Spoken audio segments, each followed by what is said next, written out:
Strange. The others on patrol should have returned by now. Our food will be overcooked if we wait any longer. We will just have to start without them. Would you call Master Matoya and the others?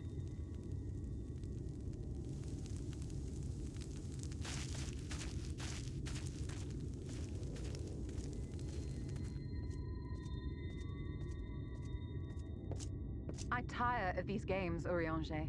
Why do you pretend you cannot see it?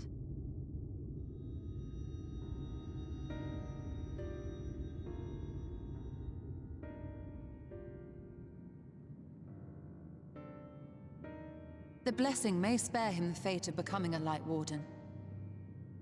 But you cannot be blind to the nascent corruption. He is not as he was in the Source.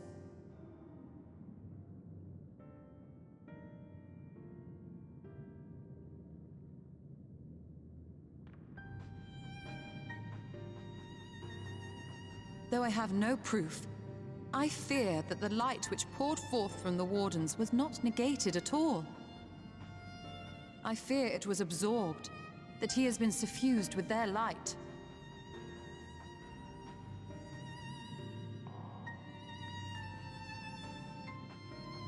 Though I have given thought to this possibility, I dare not speak until more is known.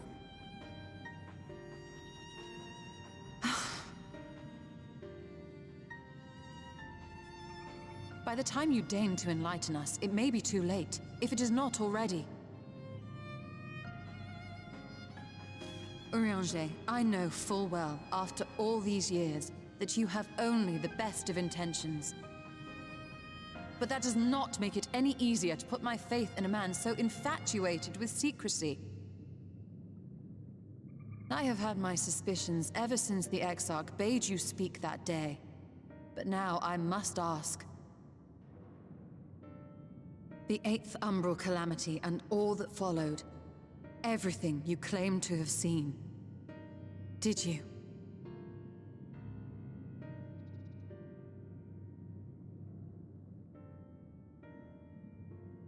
Help!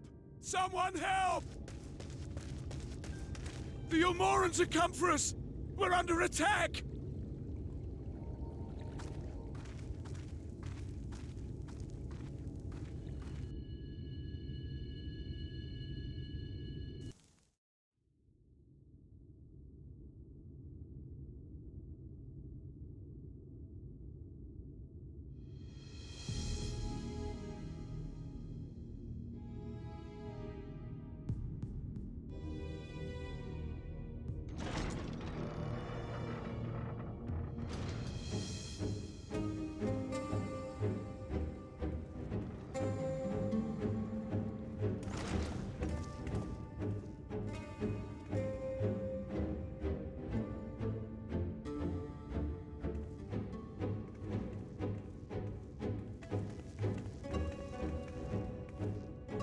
Lord Vorthry, how good it is to see you. How long has it been? Not since your inauguration, unless I'm mistaken. Too long, at any rate. May I say, how humbled I am to be invited not only into your city, but your home. You are as generous as ever. And you as disingenuous. Let us dispense with the pleasantries. This merry band of dissidents people are calling warriors of darkness. They have slain sin-eaters, and by all accounts the Crystarium is complicit in their villainy. And now I hear reports of your people obstructing my soldiers, so I must ask, what exactly do you think you are doing? I might ask you the same thing. It should be clear, even to you, that defeating the Light Wardens represents the world's only hope of survival. Even now, the people of Lakeland and Ilmeg rejoice in the return of night. For 100 years, they yearned for a means to fight back against the Sin-Eaters, and at last they have found one. Yet you choose to stand idly by and do nothing. Why? Why? Because this hope you cling to is nothing more than a fever dream, an exercise in futility. Even should you slay the Sin Eaters, the world as we know it is beyond salvation. With what little land and resources remain, the people would be free only to starve. Before long, they would turn to violence, then to war, and ultimately usher themselves unto oblivion. They require a firm hand to shepherd them from the edge. The hand of a king, nay, a god. I will see their dreams fulfilled, their wishes granted. I will give them peace, order, and they shall never want for bliss.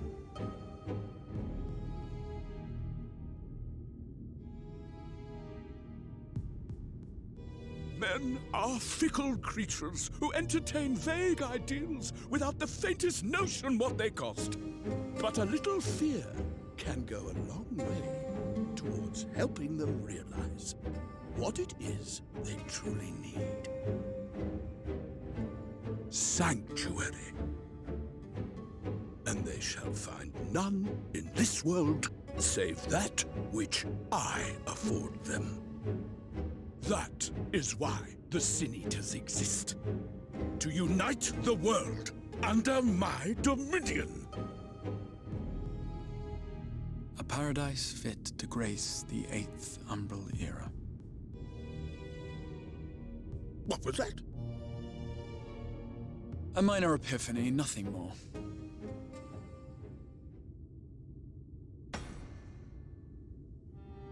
You have always held sway over those around you. Those who defy you must submit or die. What sits before me is the inevitable result of bloated privilege and unchecked power. But man is more resilient than you think. His achievements are not the product of violence and bloodshed, but compassion and understanding. This calamity is but another crisis to be overcome, and we will, once we eliminate the Sin Eaters. You poor deluded fool. These people care not for the morrow. They care only for the now, and the contentment they lack. What good is a paradise to them if it is 1,000 years in the making, or even 100? You underestimate them, Lord Forthry. They see further than you think. I have beheld it in the blood and sweat and tears of those who would sacrifice everything for a future they may never know, that their children may never know. I have beheld it in the hopes and dreams of those who came before, which we bequeath to those who come after, that they might in turn build upon the foundations laid by our forebears. These are the bonds which hold man and his world together, not your gilded chains, and I will resist your every effort to shackle him. In summary, you will continue to support the villains hunting my Sin Eaters? With tremendous enthusiasm, for I have faith in the future they would build.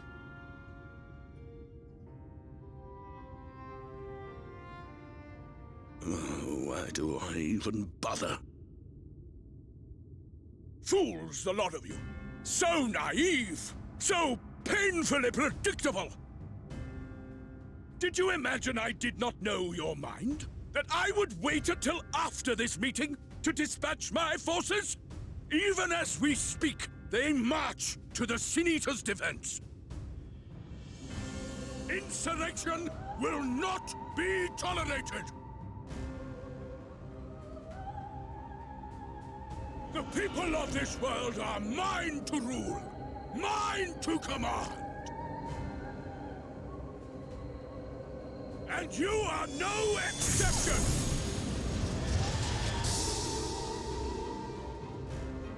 What? How did he... Insolent swine! I will not stand for this! Do you hear me?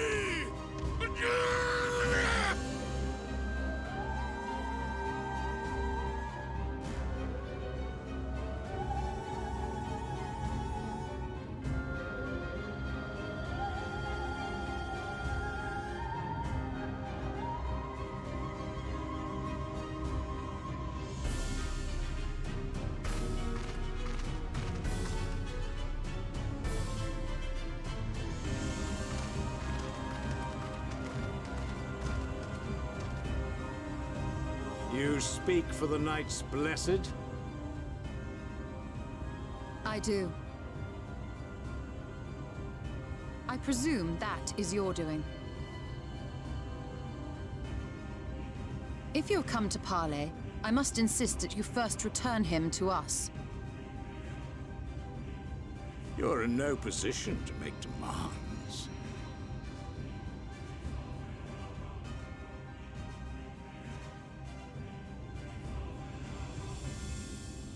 By Lord Vorthry's decree, Raktika now falls under the governance of Yulmore. You will henceforth answer to us. Is that so? And the children of the Everlasting Dark have acquiesced to this madness? We have reached an accord, yes. Too many times have the Knights Blessed shunned Yulmore's overtures of friendship. The risk that you harbor hostile intentions has grown too great to ignore. Therefore, his lordship has claimed dominion over this forest and bestowed executive authority upon the children of the Everlasting Dark. In his wisdom, Lord Vorthry has agreed to recognize ours as the only permissible expression of dark worship. It's one true faith. You and your false creed are a blight on these woods. A foul, unholy corruption that must be cleansed. Little wonder the Warrior of Darkness visits both Lakeland and Ilmeg, yet shuns Raktika. Your perverted teachings hold blessed Shadow at bay.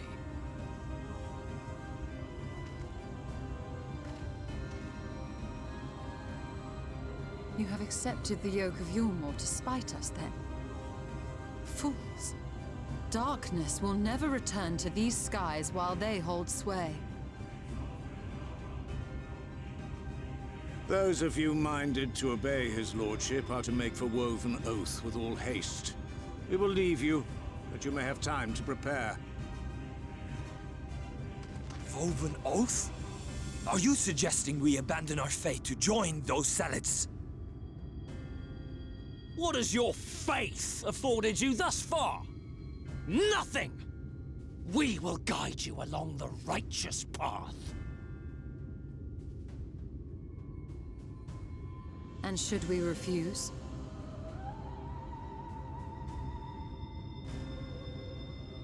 Anyone found here upon our return will be considered a traitor to Yulmore, and dealt with as such.